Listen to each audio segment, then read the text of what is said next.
Hello everyone, very warm welcome to my channel learning with Komal. तो आज की इस वीडियो में हम लेकर आए हैं इनकम टैक्स का लेसन 4, यानी कि आज की इस वीडियो में हम बात करेंगे एग्रीकल्चरल इनकम के बारे में। इससे पहले ऑलरेडी मैंने इंट्रोडक्शन वीडियो डाला था, रेजिडेंशियल स्टेटस के ऊपर मैंने वीडियो बना दी है, एग्जेम्पशंस का टॉपिक भी मैं कवर कर चुकी हूँ। अब हम लेकर आए हैं एग्रीकल्चर इनकम।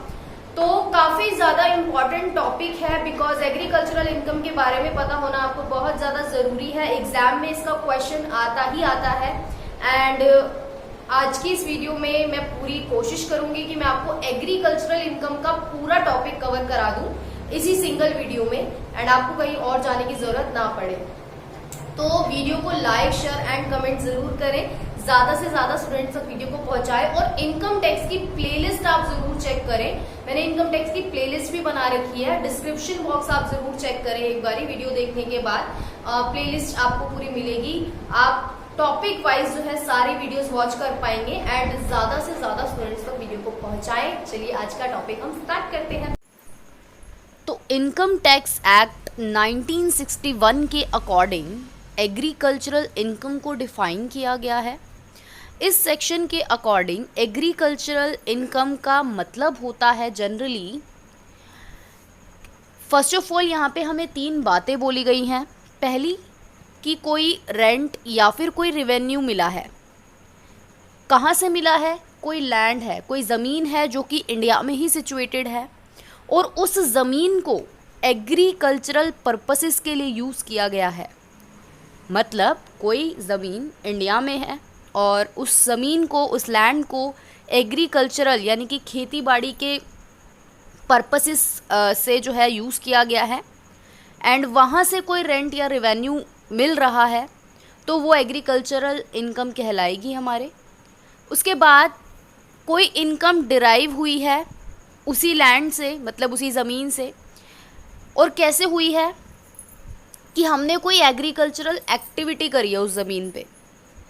अब एग्रीकल्चरल एक्टिविटी का मतलब क्या कि हमने कोई फसल उगाई है ना, हमने कोई फसल उगाई है ताकि जो है हम उसको मार्केट में बेच सके सेल के पर्पस के लिए, तो ये भी एग्रीकल्चरल इनकम कहलाएगी, वहाँ से जो भी पैसा आएगा उस सेल से। उसके बाद कोई income attributable to a farm house subject to satisfaction of certain conditions specified in this regard in section 21A। तो कोई इनकम हो रही है जो कि किसी फार्म हाउस से हो रही है ना। तो यहाँ से फार्म हाउस की बात की गई है कि ऐसी लैंड जहाँ पे फार्म हाउस सिचुएटेड है और वहाँ से अगर कोई इनकम हो रही है, और कुछ कंडीशंस भी इसमें देखी जाती हैं, चेक की जाती है, उसके बाद हम डिसाइड करते हैं कि ये इनकम एग्रीकल्चर इनकम है या नहीं है। तो ये भी जो इनकम होती है वो हमारी एग्रीकल्चर इनकम के अंतर्गत गिनी जाती है। अब यहाँ पर एक और बात हमें बोली गई है, यानी कि 4th पॉइंट हमें बोला गया है कि कोई इनकम हुई सीडलिंग्स। देखिए हम क्या करते हैं कि कोई क्रॉप उगाते हैं अपनी ज़मीन पर, एग्रीकल्चरल लैंड पर, तो हम जानते हैं ना कि कोई सीडलिंग यानी कि बोल सकते हैं अलग से जो है पौधे उग जाते हैं, सीडलिंग्स उग जाती हैं, तो उनको भी हम बेच देते हैं। तो वहाँ से जो इनकम होती है वो भी एग्रीकल्चरल इनकम कहलाती है। इसके बाद हमें एग्जाम्पल्स गिवन है एग्रीकल्चरल इनकम के।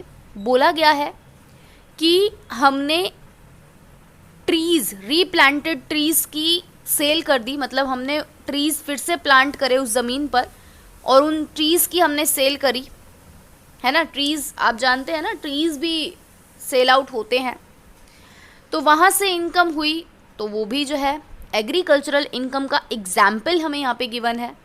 कि अगर आपसे कोई पूछे कि व्हाट डू यू नो कौन कौन से एग्जाम्पल्स हो सकते हैं एग्रीकल्चरल इनकम के, और अभी हम ये भी पढ़ेंगे कि कौन से एग्रीकल्चरल इनकम नहीं होती, तो आपको दोनों के बीच का फ़र्क पता होना बहुत ज़्यादा ज़रूरी है।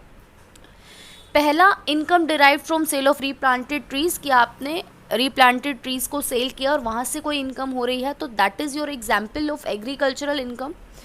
उसके बाद सीड्स की सेल करी है, ठीक है, बीजों की सेल करी है, और वो जो है आपकी एग्रीकल्चरल लैंड से ही डिराइव किए गए थे। तो दैट इज़ वाई वहाँ से अगर कोई इनकम हो रही है तो ये भी एग्रीकल्चरल इनकम का एग्जाम्पल है। एग्रीकल्चरल लैंड से कोई रेंट रिसीव हुआ है, एग्रीकल्चरल लैंड से कोई रेंट रिसीव हुआ है तो वो भी एग्रीकल्चरल इनकम का ही उदाहरण है।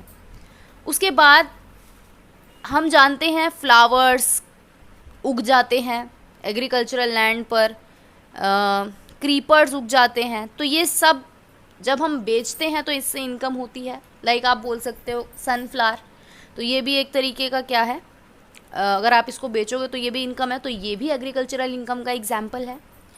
अब ये जो 2 पॉइंट हमें और गिवन है, ये क्या बोलते हैं कि ना प्रॉफिट रिसीव हुआ है from a partner from a firm. मतलब मान लो कि आप एक फर्म के पार्टनर हो, वो फर्म क्या करती है, वो फर्म ना एग्रीकल्चरल एक्टिविटीज़ करती है, वो फर्म क्या करती है, एग्रीकल्चरल प्रोडक्ट बनाती है, एग्रीकल्चरल एक्टिविटी में वो एंगेज्ड है वो फर्म, जिस फर्म के आप पार्टनर हो। और एज अ पार्टनर आपको उस फर्म से क्या मिल रहा है, प्रॉफिट मिल रहा है, तो वो जो प्रॉफिट होगा ना वो एग्रीकल्चरल इनकम ही कहलाएगा। ऐसे ही अगला पॉइंट है, प्रॉफिट की जगह बस इंटरेस्ट हो गया है कि आपको कोई इंटरेस्ट मिला है। क्यों? अगर आप एक फर्म के पार्टनर हो, ऑब्वियसली आपने कैपिटल दी होगी, उस फर्म में पूंजी लगाई होगी जिस पर आपको इंटरेस्ट मिल रहा है, तो वो भी एक तरीके से इनकम होती है, तो वो भी एग्रीकल्चरल इनकम के दायरे में गिनी जाएगी। इसके बाद ऐसे कौन से एग्जाम्पल्स हैं जिसको नॉन एग्रीकल्चरल इनकम की कैटेगरी में रखा गया है, यानी कि आप इसको एग्रीकल्चरल इनकम नहीं बोल सकते हैं, तो ये भी हमको पता होना चाहिए। लाइक पोल्ट्री फार्मिंग की सबसे यहाँ पे बात की गई है। सबसे पहले poultry farming in the sense like आप बोल सकते हो चिकन्स के लिए होता है ना, मीट प्रोडक्ट बनाने के लिए जो हम डोमेस्टिकली एनिमल्स हस्बेंड्री आप बोल सकते हो, इसको एनिमल्स को रखते हैं एंड देन आप जानते ही हैं मीट वगैरह ये सब, तो ये इसके अंतर्गत आएगा और इससे कोई इनकम हो रही है तो वो आपकी एग्रीकल्चरल इनकम नहीं कहलाएगी। Bee hiving in the sense आप जानते हैं मधुमक्खी का छत्ता, वो अगर आपने लिया है फॉर एग्जांपल बी हाइविंग, आपने कोई छत्ता पकड़ा और उसको बेच दिया और वहाँ से जो इनकम हुई है वो नॉन एग्रीकल्चरल इनकम की कैटेगरी में आएगा, यानी कि वो एग्रीकल्चरल इनकम नहीं कहलाएगी। इसके बाद आता है कि कोई डिविडेंड मिला है, डिविडेंड हम जानते हैं ना, प्रॉफिट का हिस्सा। Any dividend that an organisation pay from its agricultural income, मतलब मैं ना किसी कंपनी की शेयर होल्डर हूँ और वो जो कंपनी है ना मुझे डिविडेंड देती है, दे रही है, क्यों? क्योंकि मैंने उसकी कंपनी के शेयर्स खरीद रखे हैं। अब वो जो कंपनी है वो एग्रीकल्चर एक्टिविटीज़ करके पैसा कमा रही है ना, फ़ायदे में से ही तो आपको डिविडेंड मिलेगा। और वो फ़ायदा कहाँ से हो रहा है उस कंपनी को? क्योंकि वो कंपनी एग्रीकल्चरल काम कर रही है और वहाँ से उस तरीके से मुझे अगर डिविडेंड मिले तो वो डिविडेंड क्या बोला गया है, वो डिविडेंड जो है वो नॉन एग्रीकल्चरल इनकम में आएगा, यानी कि वो एग्रीकल्चरल इनकम नहीं कहलाएगी। जैसे कि अभी हमने एक एग्जाम्पल में पढ़ा था प्रॉफिट वाला, पार्टनर ऑफ ए फर्म वाला, इंटरेस्ट है ना, तो ये तो एग्रीकल्चर इनकम की कैटेगरी में आएगा। लेकिन अगर मैं किसी कंपनी की शेयर होल्डर हूँ और मुझे कोई ऐसा डिविडेंड मिल रहा है तो ये नॉन एग्रीकल्चर इनकम है, ये एग्रीकल्चर इनकम नहीं कहलाएगी। ऑलराइट, उसके बाद यहाँ पे हमें कुछ दिए गए हैं नॉन एग्रीकल्चरल इनकम के उदाहरण। लाइक सबसे पहले स्पॉन्टेनियसली ग्रोन ट्रीज़ आपके ग्रो हुए एंड एक साथ एंड आपने सेल कर दिया, तो ये जो है नहीं कहलाएगा आपका। एंड डेयरी फार्मिंग आप जानते ही हो, लाइक डेयरीज जो होती हैं मिल्क से रिलेटेड, मिल्क प्रोडक्ट से रिलेटेड, यहाँ से अगर कोई इनकम हो रही है, डेयरी फार्मिंग आप कर रहे हो, यानी कि आप बोल सकते हो आप बफेलोज़ या काउज की एक तरीके से बोल सकते हैं एनिमल हस्बेंड्री आप कर रहे हो। पोल्ट्री फार्मिंग, डेयरी फार्मिंग बोलते हैं हम इसको, बिकॉज मिल्क से रिलेटेड प्रोडक्ट्स यहाँ पे होते हैं। तो यहाँ से अगर कोई इनकम हो रही है तो ये भी नॉन एग्रीकल्चर है, यानी कि एग्रीकल्चर इनकम नहीं कहलाएगी।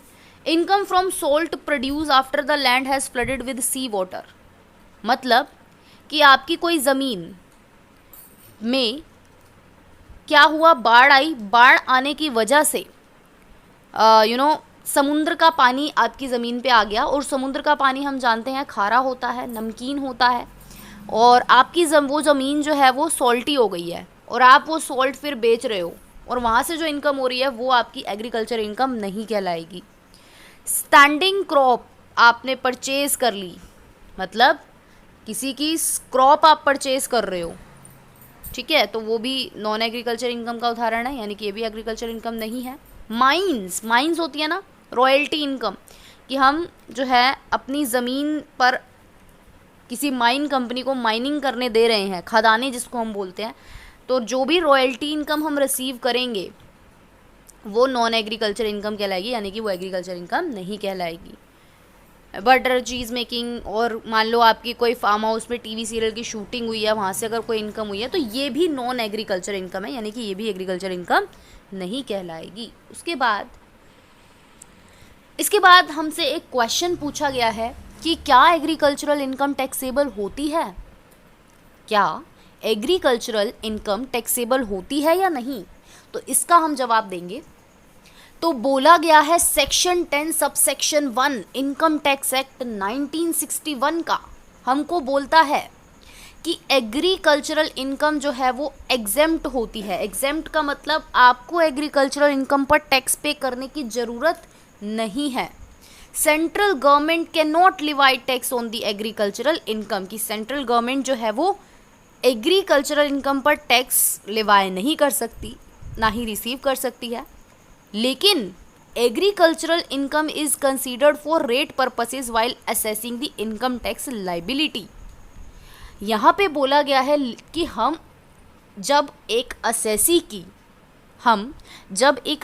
की इनकम को कंप्यूट करेंगे, है ना, तो हम एक तरीके से एग्रीकल्चरल इनकम को भी कंसीडर करके चलेंगे एज अ रेट पर्पसेस। तो अगर 2 कंडीशंस यहाँ पर पूरी हो जाएं, तो अगर 2 कंडीशन पूरी नहीं होती तो नहीं करेंगे, अगर ये 2 कंडीशंस पूरी हो जाएं तो वो 2 कंडीशन है क्या।